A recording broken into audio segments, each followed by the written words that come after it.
Assalamualaikum warahmatullahi wabarakatuh. Sekilas sosialisasi tentang kurikulum sekolah penggerak di SD Negeri Ciranyang Girang 2.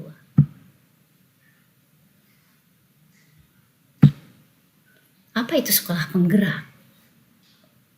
Sekolah penggerak atau sekolah motivator adalah sekolah yang berfokus pada pengembangan hasil belajar peserta didik secara holistik dengan mewujudkan profil pelajar Pancasila yang meliputi kompetensi dan karakter. Program sekolah penggerak merupakan program peningkatan kualitas belajar peserta didik. Tadi ada profil pelajar Pancasila. Kita sebagai pelaksana pendidikan harus mewujudkan profil pelajar Pancasila. Nah, profil pelajar Pancasila ini ada 6 domain atau ada 6 nilai di dalamnya. Pertama, iman dan takwa serta berakhlak mulia. Kemudian berkebinekaan global, mandiri, gotong royong, kritis, kreatif. Sementara pada kurikulum sebelumnya kita mengenal penguatan pendidikan karakter, di mana ada nasionalis, ada religius, ada mandiri, gotong royong, integritas. Jadi peserta didik harus memiliki nilai-nilai ini. Nah, yang sekarang di kurikulum sekolah penggerak harus memiliki keimanan dan ketakwaan serta berakhlak mulia, baik kepada Allah, Sang Pencipta, kepada manusia atau sesama, kepada alam. Ya. Nah, kemudian memiliki berkebinekaan global, memiliki kemandirian, memiliki sifat gotong royong, ya, kemudian kritis dan kreatif. Itu sesuai dengan pendidikan yang memerdekakan.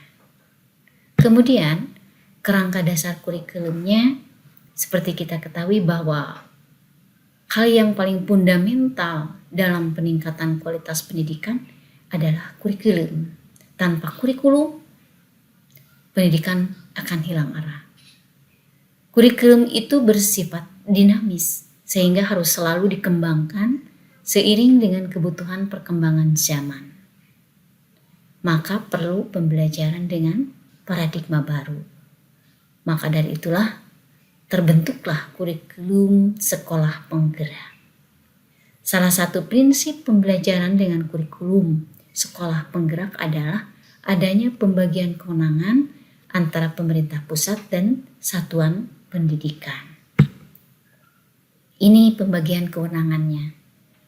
Kewenangan pemerintah pusat menetapkan struktur kurikulum, kemudian menetapkan profil pelajar Pancasila, menetapkan capaian pembelajaran, menetapkan prinsip pembelajaran dan asesmen.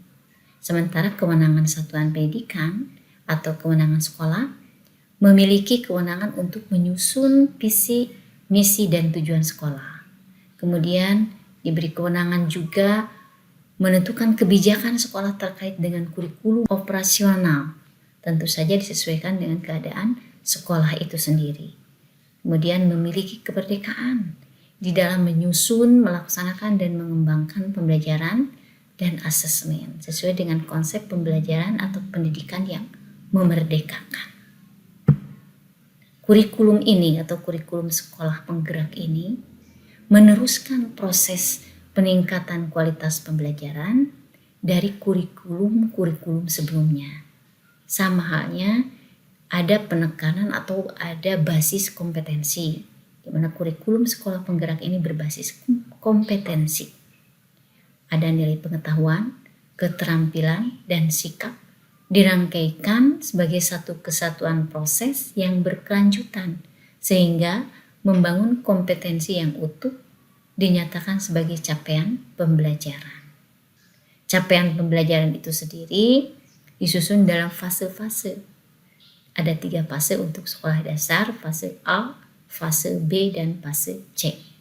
Fase A untuk kelas 1 dan 2, fase B mencakup kelas 3 dan 4, kemudian fase C, kelas 5 dan 6. Pembelajaran ini dilakukan secara fleksibel. Kemudian ada karakter Pancasila. Sinergi antara kegiatan pembelajaran rutin sehari-hari di kelas dengan kegiatan non-rutin atau proyek interdisipliner yang berorientasi pada pembentukan dan penguatan karakter berdasarkan kerangka profil pelajar Pancasila. Nih, di dalam kurikulum sekolah penggerak itu ada penguatan literasi dan numerasi, di mana literasi dan numerasi ini adalah kompetensi dasar yang akan diperkuat serta memperkuat kompetensi lain yang dibangun di semua mata pelajaran. Oleh karena itu, tidak benar bahwa literasi dan numerasi hanya terkait dengan mapel atau mata pelajaran bahasa Indonesia dan matematika saja. Jadi seluruh mata pelajaran. Ada perubahan mata pelajaran. Dalam kurikulum 2013 ada IPA dan IPS dari kelas 456 ya. Kemudian untuk kurikulum sekolah penggerak bukan IPA IPS lagi tetapi dilebur menjadi atau dipadukan digabung ya menjadi IPAS. Itu dimulai dari kelas 3, 4, 5 dan 6. Sementara kelas 1 dan 2 diintegrasikan dengan mata pelajaran yang lain. Kemudian pendekatannya di kurikulum 2013 pendekatan seluruh kelas ya itu dari kelas 1 sampai kelas 6 sama pendekatan tematik. Sementara untuk di kurikulum sekolah penggerak kelas 1 dan 4 itu pendekatan muatan pelajaran. Boleh juga tematik, tapi sementara ini SD Negeri Ciranyang Girang 2 memilih pendekatan muatan pelajaran supaya lebih mudah. Sementara untuk kelas 2, 3, 5, dan 6 masih pendekatan tematik sesuai dengan kurikulum 2013. Dan ini struktur kurikulumnya ada hal yang berbeda. Pada kurikulum 13 tidak ada pembagian jam pelajaran seperti pada kurikulum sekolah penggerak. Di mana dalam sekolah penggerak itu ada pembagian jam pelajaran. Ada pembagian struktur ya. Di mana ada kegiatan reguler dan kegiatan proyek untuk semua mata pelajaran. Sebagai contoh, pendidikan agama Islam dan budi pekerti keseluruhannya kan ada 4 jam per minggu. Dalam kurikulum ke-13 juga 4 jam. Di kurikulum sekolah penggerak juga 4 jam, hanya 3 jam pada tatap muka dan 1 jam untuk kegiatan proyek atau di luar jam pelajaran. Itu untuk kelas 1. Kemudian mata pelajarannya atau muatan pelajarannya ada pendidikan agama Islam dan budi pekerti, PPKN, ya, bahasa Indonesia, matematika. Kemudian seni rupa. Di situ ada 3 pilihan, ada seni musik, seni rupa, seni teater, seni tari. Bisa semuanya. Nah, untuk sementara tahun pertama SD Negeri Ciranyang Girang 2 memilih seni rupa untuk pilihan. Boleh minimal 1, maksimal juga boleh ya. Untuk ke depan mungkin akan disesuaikan dengan kondisi sekolah. Juga ada PJOK. Ada yang tidak tercantum di dalam struktur kurikulum ini adalah bahasa Sunda dan M3, Maus, Mamaus, dan Mainpo. Itu adalah kebijakan daerah. Jadi tidak ada dalam struktur kurikulum dari pusat. Akan tetapi sekolah juga menyesuaikan dengan kondisi di daerah. Untuk itu ada di sekolah kita juga, di sekolah Ciranyang Girang 2 memilih bahasa Sunda ya. Kemudian Maus, Mamaus, dan Mainpo yang kemungkinan nanti di dalam ekstra kurikuler. Kelas 1, kelas 4 juga sama, tidak terlalu jauh ya. Hanya beda di IPA saja. Kalau tadi kelas 1, 2 itu tidak ada IPAS karena diintegrasikan dengan mata pelajaran yang lain. Nah, sementara untuk kelas 4 ini ada IPAS-nya. Di situ dialokasikan 5 jam untuk kegiatan reguler ya, dan sisanya untuk kegiatan project. PJOK juga sama, seni rupa masih sama, dan bahasa Sunda serta mamaos dan main-po ditambah bahasa Inggris itu untuk kelas atas. Ini peta jalannya program sekolah penggerak.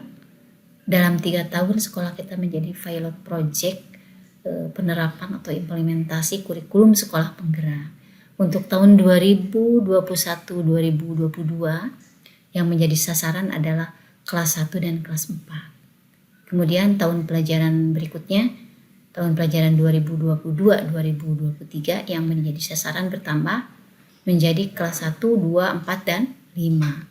Dan nanti di tahun ketiga, pada tahun pelajaran 2023-2024, sasarannya itu kelas 1, 2, 3, 4, dan 5, dan 6. Jadi keseluruhan dari kelas 1 sampai kelas 6 melaksanakan kurikulum sekolah penggerak yang di dalamnya ada pesan untuk mewujudkan profil pelajar Pancasila.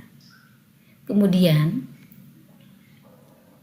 pendukung perangkat pembelajarannya, pemerintah memfasilitasi dalam bentuk aplikasi bagi guru dan PTK yang lain, itu aplikasi Merdeka Mengajar, dan untuk peserta didik ada aplikasi Merdeka Belajar. Baik PTK maupun peserta didik diberi akun, jadi bisa mengakses berbagai info melalui aplikasi tersebut secara gratis. Mudah-mudahan dengan aplikasi itu bisa menambah wawasan, kemudian menambah kompetensi, dan kita semua menjadi melek informasi, komunikasi, dan berbasis digital.